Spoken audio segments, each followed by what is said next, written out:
नमस्कार दोस्तों, मैं राहुल शर्मा आप सभी का हार्दिक अभिनंदन करता हूं टेक्स्ट बुक के प्लेटफॉर्म पर। कुछ दिन पहले मैंने एक वीडियो बनाई थी जिसमें मैंने आपको रूस का स्टेटमेंट पढ़ के सुनाया था। इस वीडियो को आपने काफी पसंद किया था, जिसमें मैंने बताया था आपको दोस्तों कि रूस ने भारत को सचेत करते हुए कहा है कि भारत को तीन ओर से घेरा जा रहा है। अपनी सीमाओं की सुरक्षा करने के लिए भारत को हमसे लेटेस्ट यानी कि पांचवी जनरेशन का फिफ्थ जनरेशन का सुखोई Su-57 फाइटर जेट खरीद लेना चाहिए। उस समय तो ऐसा लगा कि शायद रूस अपने इस फाइटर जेट को सेल करने के लिए मार्केटिंग कर रहा है, लेकिन दोस्तों पिछले 15 दिन में कुछ घटनाएं ऐसी घटित हुई जिससे अब यह समझ में आने लगा है कि रूस वास्तव में हमें सही सचेत कर रहा था। अब पिछले 15 दिन के अंदर कुछ न्यूज निकल के आई है जिसका आज हम विश्लेषण करेंगे और मैं आपको यह बताऊंगा कि भारत के किस हिस्से पर दुनिया के कई देशों की जो भारत के दुश्मनों की लिस्ट में टॉप पर रहते हैं, भारत के किस हिस्से पर उनकी निगाहें। तो वन बाय वन करके इन सभी न्यूज़ों को देखते हैं दोस्तों। देखिए कई सारे न्यूज़पेपर ने इन न्यूज़ को जगह दी है, जिसमें पहली न्यूज़ यह है कि दोस्तों 53 साल के बाद आफ्टर 53 ईयर्स यानी 1971 के बाद पाकिस्तान की सेना बांग्लादेश में जाएगी और कहा यह गया है कि यह ट्रेनिंग कराने के लिए यानी प्रशिक्षण देने के लिए जा रही है बांग्लादेश की फौज को। अभी कुछ दिन पहले बांग्लादेश के केयर टेकिंग प्रधानमंत्री मोहम्मद यूनिस और पाकिस्तान के प्रधानमंत्री की काहिरा यानी कि मिस्र की राजधानी काहिरा में एक मीटिंग हुई।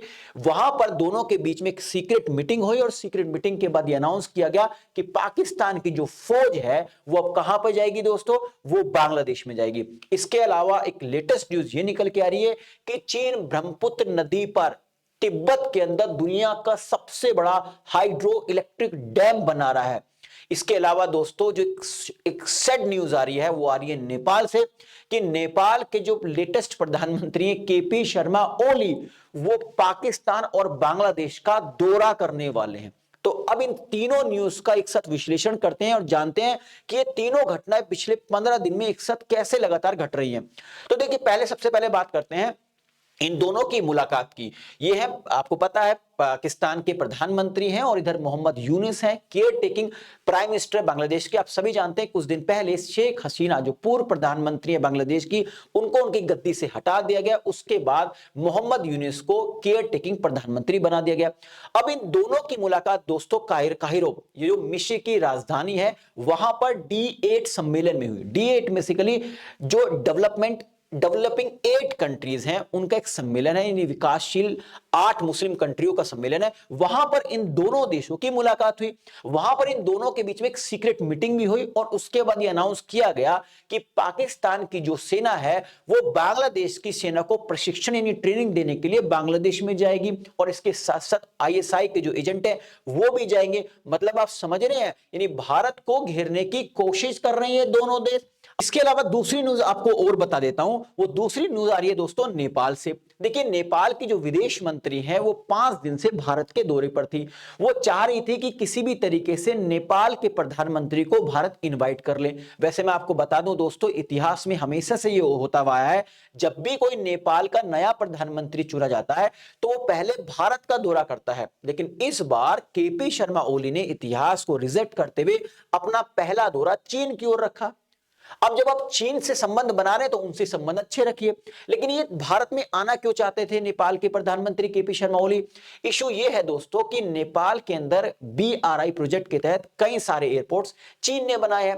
अब उन चीनी एयरपोर्ट से फ्लाइट्स के लिए एयर रूट्स की डिमांड कर रहा है नेपाल, लेकिन भारत उस पर कोई भी रिवर्ट नहीं कर रहा। तो केपी शर्मा ओली सोच रहे हैं कि भाई अगर हम भारत का दौरा कर लेते हैं, भारत के प्रधानमंत्री से मिल लेते हैं तो इन एयर रूट्स ले लेंगे। लेकिन भारत ने कह दिया कि भाई देखिए हमारी सिक्योरिटी के पर्पज से हम इस एयर रूट्स नहीं देंगे, और इस बार तो भारत ने कोई स्टेटमेंट दिया नहीं।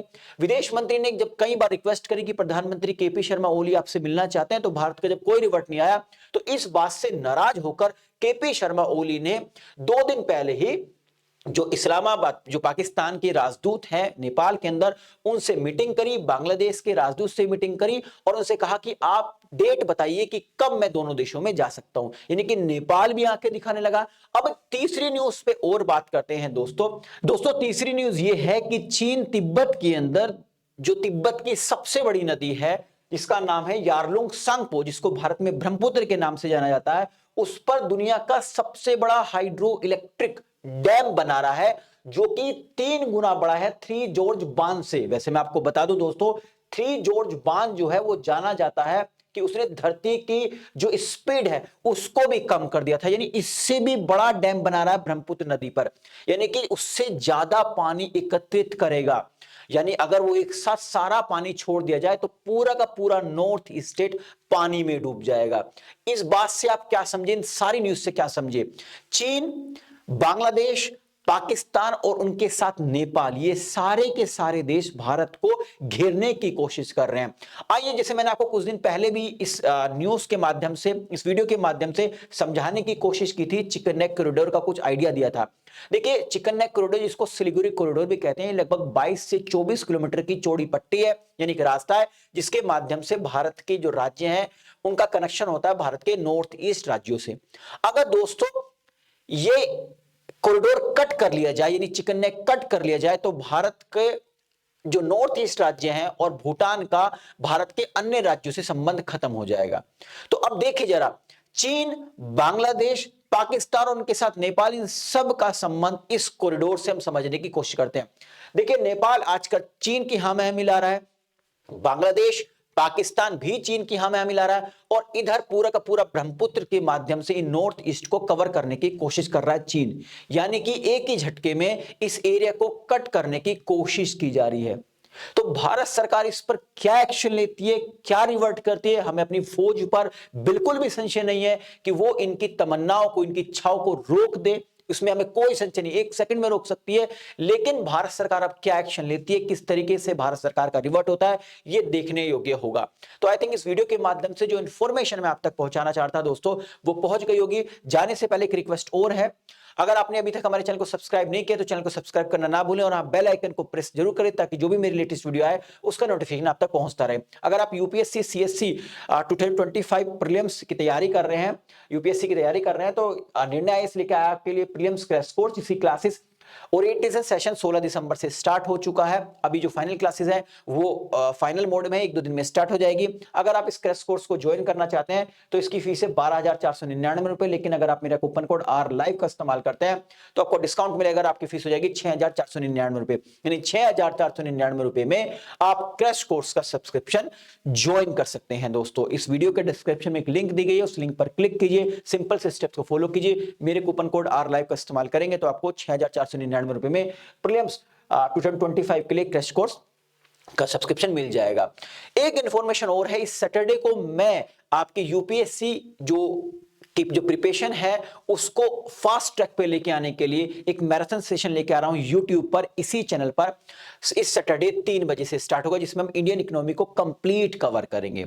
तो मेरे साथ जुड़िएगा यूट्यूब पर इस सैटरडे 3 बजे।